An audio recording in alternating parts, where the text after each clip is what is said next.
husnul.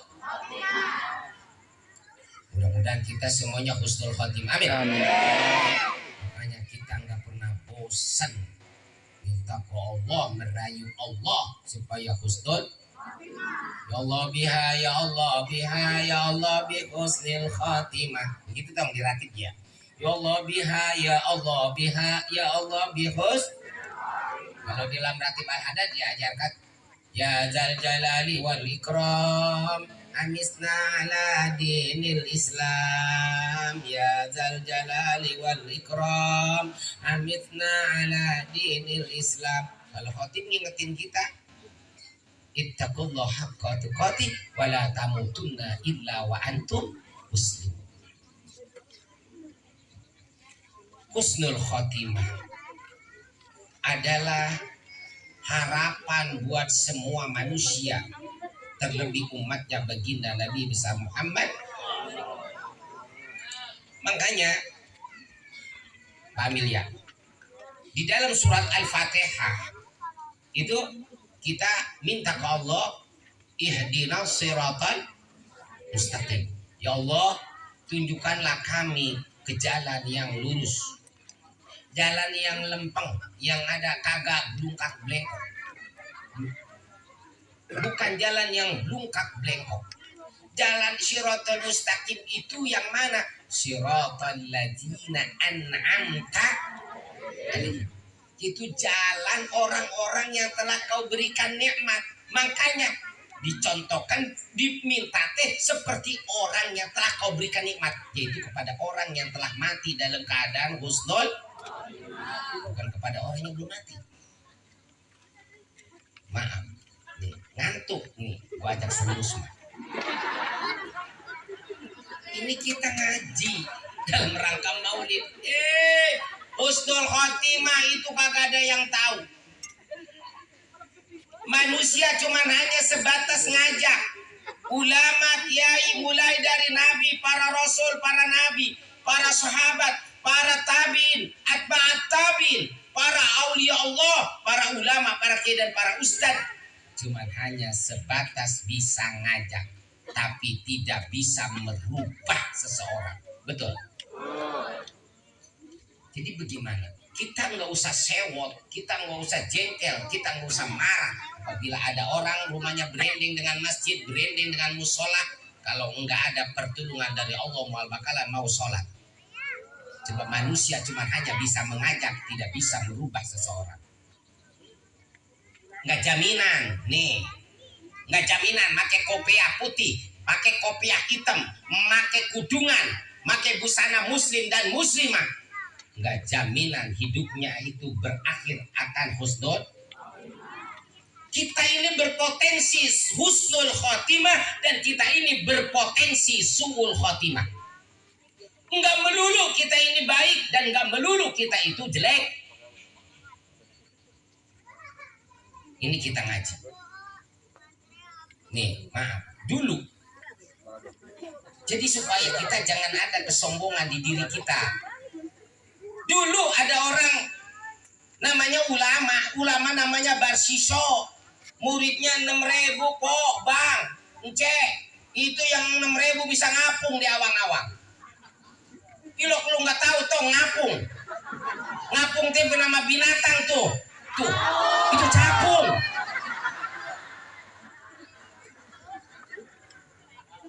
Bisa ngapung di awang-awang.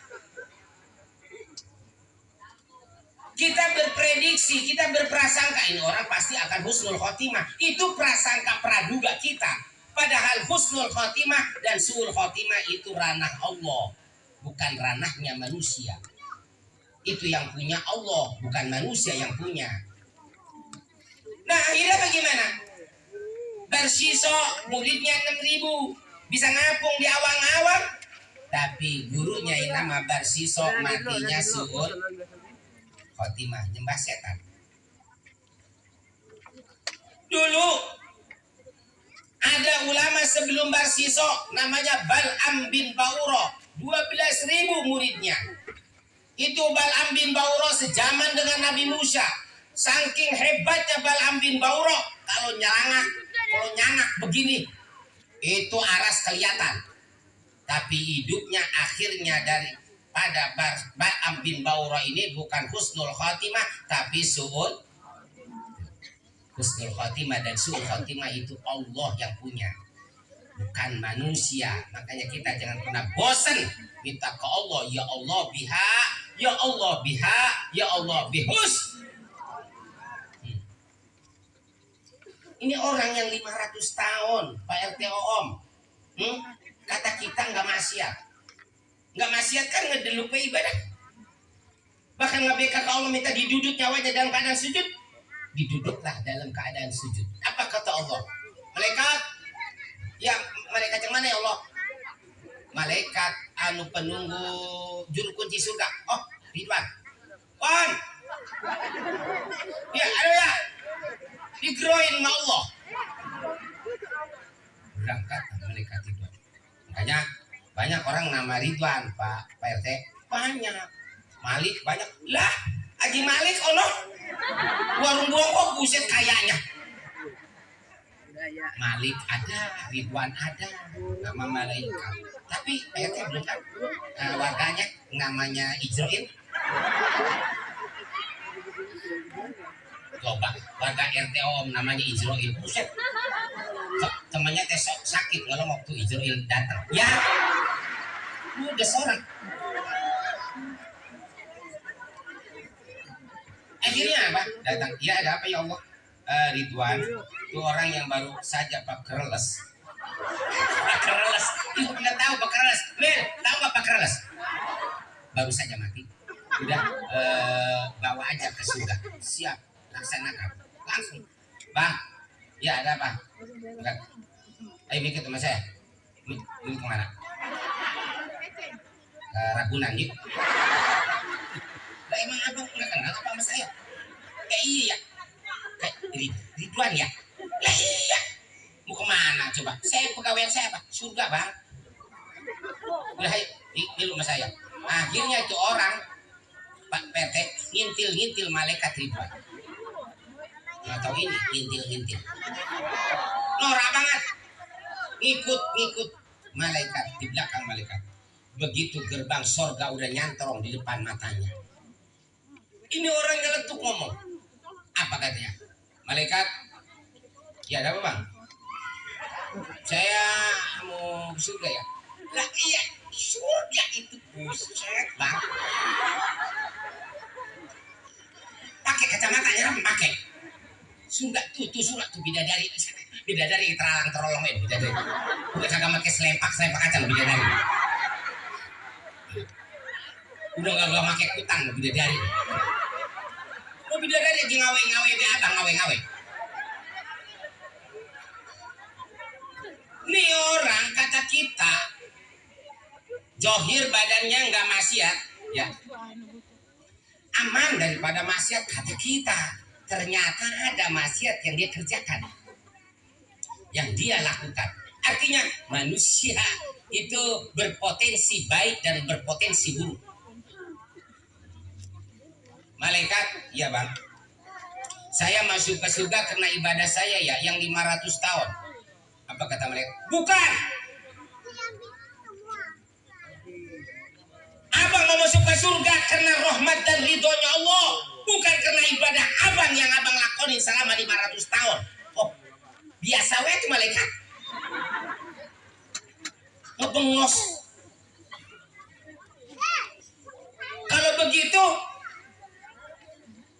ibadah saya hitungannya mana malaikat? Loh, jadi abang mau hitungan sama Allah? Iyalah. Oke, kalau begitu saya mau laporan ke Allah. Ya Allah, ya ada malaikat. Ini orang katanya yang masuk ke surga kena ibadahnya 500 tahun. Bukan kena rahmat terdido gua, bukan kena ibadah dia. Tuh, lu dengerin. Ya Allah, kalau begitu hitungan ibadah saya mana? Buat apa saya dulu ke ibadah 500 tahun? Tidak saya pakai hitam malabatan pantat monyet.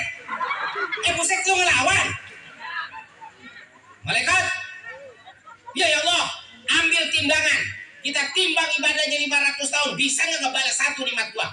Di mana timbangannya? Sono di ketapang, ambil. Buset, di ketapang.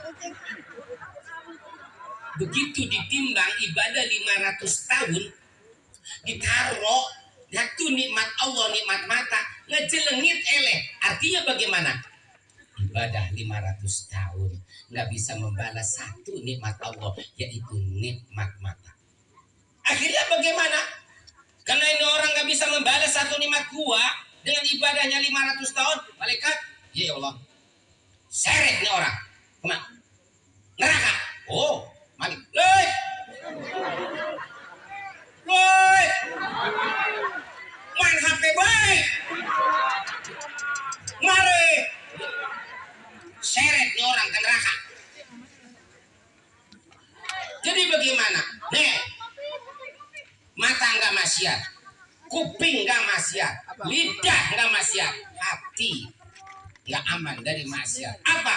Ujub, merasa sombong merasa dia itu mampu bisa ibadah 500 tahun. Padahal ibadahnya manusia, ibadahnya ini orang 500 tahun.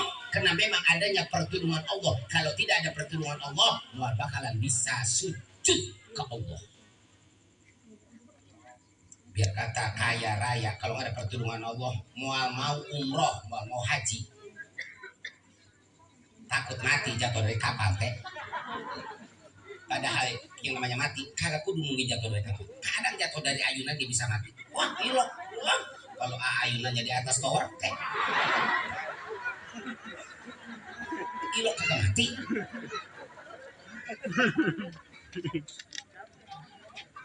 Cuman sebatas ngajak. Contoh, nih saya contohin lagi. Nabi, Bang, Nabi dilahirkan di mana? Nabi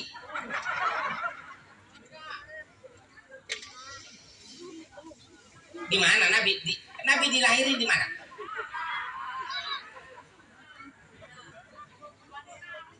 Dih. Nabi, gue mau nanya nih, diwangkat,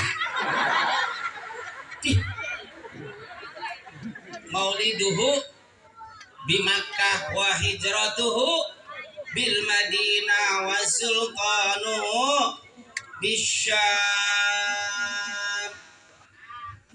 Nabi itu dilahirkan di Makkah. Nah, apakah orang Mekah itu keajak sama Nabi? Ketika Nabi syiar di kota Mekah, Abu Jahal, Abu Lahab, dan yang lainnya menolak ajakan Nabi itu Nabi yang ngajak Pamel. Pak RT, apalagi cuma model kita. Kalau memang bukan pertolongan Allah, mual bakalan mau. Sehingga turun ayat wasawaun alaihim anzartahum am lam tunzirhum la yu'minu. Muhammad nih sama baik orang kafir kamu dinasihatin kagak, kalau orang nggak iman mah tetap nggak akan iman. Abu Jahal, Abu Lahab. Tapi ketika Abu Jahal mati, Abu Lahab mati, Walid bin Mughirah pun mati dalam kekafirannya. Apakah Nabi putus asa mengajak kepada keturunannya? Putus asa enggak? Enggak kan? Nabi tetap mengajak. Dari Abu Jahal lahirlah seorang anak Abu Jahal menjelma menjadi sahabat, yaitu orang soleh. Siapa coba? Dari Abu Jahal. Anak Abu Jahal yang jadi sahabat Nabi. Sahabat teh. Gibran. Presiden teh Gibran mah adalah Ikrimah. Dari Abu Lahab lahirlah seorang anak Abu Lahab. Berarti bin Abu Jahal tadi. Sekarang bin Abu Lahab. Abu Lahab kafir, tapi anaknya Nabi nggak putus asa, tetap diajak, tetap dirangkul. Dari Abu Lahab lahirlah seorang anak Abu Lahab menjadi sahabat Nabi namanya Zurrah. Dari Walid bin Mughirah. Walid Mughirah ini musuh Nabi, orang yang sangat membenci Nabi, begitu ambisi mau membunuh Nabi. Tapi dari anaknya lahirlah seorang anak yang gagah berani masuk Islam, bahkan kalau perang nggak pernah kalah. Coba siapa? Dari Walid. Ah, aduh, Purbaya, Purbaya, Purbaya. Wakil Presi itu mah Menteri Keuangan ya. Yaitu Khalid bin Walid tuh. Nih, bapaknya seorang nabi, bapaknya seorang rasul. Taufik hidayah Allah yang punya. Nabi Nuh. Apakah anaknya keajak? Di saat yang lain keajak iman ke Nabi Nuh, iman ke Allah, iman ke Allah, iman ke Nabi Nuh. Tapi anaknya ada yang gak keajak. Siapa coba? Anaknya Nabi Nuh buset di kumah. Si Kanan. Jadi yang punya Allah. Nih maaf. Nih. Ambil maaf. Sayyidina Hasan. Sayyidina Hasan itu anu apanya baginda? Temen. Ini. Kalau Nabi, putrinya Nabi siapa? Sayyidatina Sri Mulyani. Ini. Siti Fatimah itu ditikah sama sepupunya Nabi. Siapa? Prabowo. Ali. Itu Sayyidina Ali. Dari pernikahan Sayyidina Ali dengan Sayyidatina Fatimah lahirlah dua orang anak, Hasan wal. Gua ajak terus mengantuk lo. Nih, Sayyidina Hasan bang, Amir. Sayyidina Hasan seorang kekasih Allah. Apakah bininya kajak? Sayyidina Hasan dibunuh sampai diracun, keluar dari jeruan perutnya itu, keluar saking dahsyatnya itu racun. Coba yang ngeracunnya siapa? Yang ngebunuh dengan diracun itu siapa? Yang ngeracunnya, yang ngebunuhnya? Bininya, bininya. Baik-baik lu bang, baik-baik lu. Jadi kalau kita lagi konsep sama bini nih, nah terus kita dikasih kopi teh, baik-baik teh. Jangan diminum, jangan, kata goma. Suruh dicicipin sama dia dulu. Takut ditaruh sianida racun. Kita kembali, kita kumpul di sini teh. Itu hakikatnya kan memang ada pertolongan Allah. Kalau nggak ada pertolongan Allah, tadi juga mati lampu digoda sama Allah. Pengen tahu sama gua luar kali jeruk. Cinta sama Nabi gua matiin bagian. Lagi ngomongkan masalah tantangan dan rintangan, mati lampu. Ada barangkali satu atau dua orang yang pulang. Tuh. Karena memang adanya pertolongan Allah, kita tetap nageng di sini. Kita duduk ngegepor di sini. Bareng-bareng sama sampah. Nah. Terus mohon maaf, karena kita lelaguan kita begini PT, apa-apaan kita lelaguan kita begini. Kita lelaguan kita begini adalah memperingati Maulid Nabi kita Muhammad Sallallahu Alaihi Wasallam. Dan Maulid itu seperti apa nih? Ya, nih dengerin, awas. Saya nggak bisa lama karena besok Maulid di rumah pada subuh. Syarat Maulid ada 4 Pak RT Om, Pak Amil. Yang pertama ijtima'un nasi, kumpulnya manusia. Nah, 1, ini manusia. Kita manusia kan? Apa setengah manusia kita ini? Apa dedemit kita ini? 1 udah. Yang kedua, pembacaan ayat suci Al-Quran tadi menisedep banget. Dibaca sama itu bocah. Yang kedua, pembacaan Maulid Nabi tuh dibarengin sama hadroh. Nggak jadi masalah, biasa. Bahkan ketika Mahadul Qiyam nggak jadi masalah, pakai petasan Pak RT. Atau tampil beda kita sama tahun depan kali biar lebih semangat, pakai granat.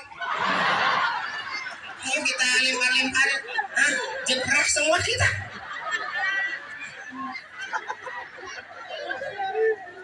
Maaf ya, ada satu hikayat. Maaf, saya belum menemukan kitabnya ya. Cuman saya pernah dengar ini satu hikayat.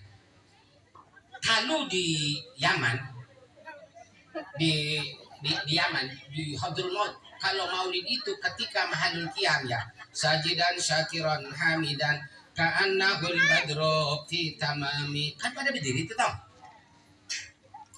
Nah, ya Nabi salam alaika, ketika ya Nabi salam alaika, apa kata Nabi? Ana la asma'u wa ana la anjuru, aku mendengar dan aku melihat siapa yang memanggil-manggil namaku. Tuh. Bahkan kata Imam Jalaluddin Asyuyuti, ma min baitin aw masjidin aw mahallatin, tidaklah ada satu rumah, satu masjid, satu tempat, satu halaman kuri api maulidun nabi yang bila mana dibacakan maulid nabi kita Muhammad, illa hafatil malaikatu, malaikat Allah turun dari langit muterin itu tempat yang sedang diadakan maulid. Kenapa malaikat hadir? Karena nabi kita ikut hanya nabi itu ayyasta'jina rabbahu, minta izin Pak Amil ke Allah. Minta izin apa? Pengen ikut hadir bersama umatnya yang sedang merayakan kepita nabi. Ya Allah, saya pengen ikut hadir sama orang Kalijeruk, pimpinan RT Om lagi maulid pada ngegepor dong maulidnya ke. Otomatis malaikat ngikut hadir, ngawal malaikat. Itu malaikat apa? Mintakan fa innahum yusallun ay fa innahum yastaghfirun, meminta ampunan ke Allah. Buat siapa? Buat orang yang hadir maulid. Jadi mudah-mudahan dosa kita diampuni dosa. Amin. Yakin saat itu tadi ketika mahalul qiyam kata malaikat, ya Allah ampunilah dosa-dosanya orang-orang Kalijeruk yang sedang hadir maulid ya Allah. Semuanya dosanya. Tapi yang hadir be doang ya Allah ya. Yang kagak mah jangan teman-teman teuing atuh.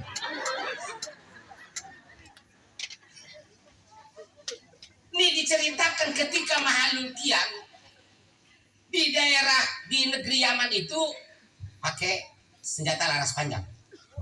Cukup. Kagak taunya salah satu peluru ada yang nyasar kena kepala bocah anak orang Kristen. Kan itu bocah kegelepakan. Lah, lo tau kegelepakan? Kegelepakan. Akhirnya kan itu bocah dibawa ke rumah sakit itu PRT Om. Emaknya bagaimana? Emaknya kekelojotan. Bapaknya kekelojotan. Apa? Ya Muhammad, ini gara-gara umat mengadakan maulid pakai senjata segala. Akhirnya pelurunya nyasar kena kepala anak saya, nguntal di otaknya. Dibawa ke rumah sakit, ke ruang ICU. Dokter udah gak sanggup nanganin. Begitu dokter keluar di ruang ICU, emak bapaknya kelojotan. Akhirnya kata emaknya, bapaknya, bagaimana dokter kondisi anak saya? Ya udah jangan diharapin udah. Ama saya belum saya belek. Muntal di otak. Mau ada harapan udah. Mau ada harapan. Akhirnya itu orang bikin kelojotan. Minta izin ke dokter. Dokter, saya pengen ngeliat anak saya terakhir kali. Oh silakan. Begitu masuk ke ruang ICU PNT, ngapa itu bocah lagi ngebaguk duduk? Buset. Gak tau. Lu apa juri kini setan? Bener lu ini. Lah bener mak saya. Bener lu apa bercanda lu? Mak, bapak dokter nih dengerin. Ketika dokter tadi keluar ngeliat kondisi emak bapak saya yang kelojotan, ujuk-ujuk ada orang datang, ganteng banget, pakai jubah putih, wangi banget dokter. Mak, bapak itu orang ganteng, belum pernah saya ngeliat kegantengannya. Kira-kira kayak ETO enggak? Wah!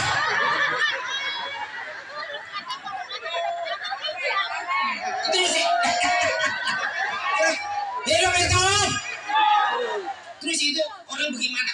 Nah itu orang ngusap kepala saya. Terus orangnya kemana? Tahu ngelicap di mana tahu? Tuh. Siapa itu? Adalah baginda Nabi besar Muhammad. Tuh. Sebab nih maaf, kata Imam Jalaluddin, wa ijamata nih, di mana orang lagi hadir maulid mati, Bang, Pak Amir, umpama lagi hadir maulid mati, umpama saking cinta sama Nabi sakit dia datang maulid. Masang petasan, tahu penyakitnya ada ini, jantung, lepak mati. Atau namanya kita maulidnya kita ngegepor, kagak kerasa, Pak Amir, ada ular kobra ngeblosor. Masuk pada dalam kain, buset, aduh, teman gua kena jaring. Mati wa ijamata, di mana orang lagi hadir maulid mati, hawanallahu alaih, Allah akan memudahkan alaih buat itu orang jawaban munkarin wa nakirin, daripada menjawab pertanyaan munkar dan nakir. Kalau digampangkan bisa menjawab, kalau bisa menjawab alamat bahagia. Kalau bahagia dalam kubur, bahagia lagi akhirat. Kalau bahagia di akhirat, pama'wahul jannah, surga jaminannya. Kesimpulannya bagaimana? Orang yang mati ketika hadir maulid jangan takut, surga jaminannya. Nah, maka oleh karena itu kita ini belum kelar, kita masih maulid. Momen yang paling tepat, PRT, ayo ajak warga PRT pada mati semuanya. Saya masih banyak urusan. Nih, maaf, kenapa kita maulid? Karena kita mencintai Nabi kita Muhammad. Saya menanya, gede mana sih cinta kita kepada Nabi dan cinta Nabi kepada kita? Gede mana? Gede Nabi, cintanya Nabi kepada kita. Cintanya Nabi kepada umatnya itu melebihi cintanya seorang ibu kepada anaknya. Maaf, enggak bangga bagaimana kita? Apa kata Nabi? Kullu ummati yadkhulunal jannata illa man aba. Semua umatku pasti akan masuk ke surga kecuali orang yang kagak mau. Kan namanya kagak mau ya, Teh ya. Dipaksa-paksa sih. Bahkan maaf nih, dihikayakan ya, diceritakan nih, Pok, Bang. Ya, aku mau tiga dah. Teh.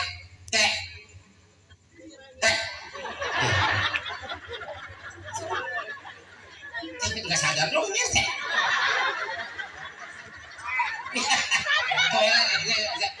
Nyebut ah. Nih, apaan? Ketika Nabi mau merayakan hari kemenangannya, wow, udah di sorga, Teh. Yang neraka ini udah mau ditutup, sorga udah mau ditutup, udah nggak ada lagi, udah nggak ada lagi pasien, udah nggak ada. Nabi udah mau senang-senang, ujuk-ujuk malaikat Malik ngasih info ke malaikat Ridwan. Ada balik, ada suara orang nangis samar-samar. Di mana? Di neraka lah. Umat Nabi ada yang ketinggalan satu lagi. Wah, gila nih.